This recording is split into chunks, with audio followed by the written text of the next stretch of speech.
आज वातावरण देखील चांगलं आहे आणि थोडी गरमी पण कमी असल्यामुळं निश्चितच आज मतदानाची टक्केवारी वाढेल आणि मतदारांचा उत्साह पाहिला तर असं वाटतं की निश्चितच महाविकास आघाडी आणि उमेदवार म्हणून माझा विजय निश्चित होईल असं मला वाटतं.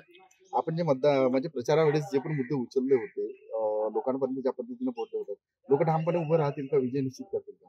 निश्चितच, कारण गेले 10 वर्षामध्ये या मतदारसंघामध्ये ज्या पद्धतीनं विकास व्हायला पाहिजे होता किंवा ज्या पद्धतीनं जी आश्वासनं दिली होती, ती आश्वासनं पूर्ण न झाल्यामुळे आणि जी नाराजी आज मतदारांमध्ये होती, ती नाराजी आज या ठिकाणी दिसून येईल की ती मतदानाच्या रूपातनं निश्चितच मतदार राजा या ठिकाणी आपलं मत महाविकास आघाडी मशालीला देईल असं मला खात्री आहे. सर, नागरिकांना काय आवाहन कराल? मतदार केंद्रावर मतदार रांगा लावत आहेत, कुठेतरी ही परिवर्तनाची नांदी असं वाटतं का तुम्हाला? निश्चितच परिवर्तन होतंय, कारण की आज देशाला वाचवायचंय हे सर्वसाधारण नागरिकांनी मनावरती घेतलेलं आहे आणि निश्चितच मला असं वाटतं की आज ही जी निवडणूक आहे ही निवडणूक मतदार राजांनी आपल्या हातात घेतलेली. मावळ लोकसभा मतदारसंघातून तिसऱ्यांदा महायुतीचा उमेदवार म्हणून प्रचाराची सांगता झाल्यानंतर आज मतदान आहे.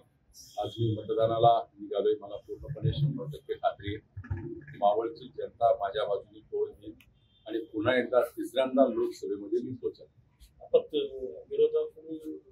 आज विरोधकाविषयी काय बोलायचं नाही, आज विजयाविषयी बोलायचं.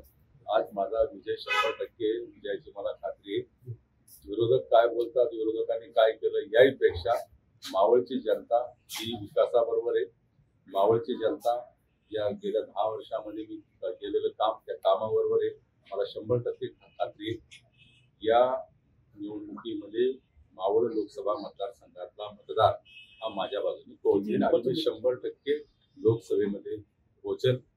मी माझं जे रेकॉर्ड होतं गेल्या निवडणुकीमध्ये 2 लाख जवळपास 21,000 मी विजयी झालो होतो, ते माझं रेकॉर्ड मी मोडेल एवढं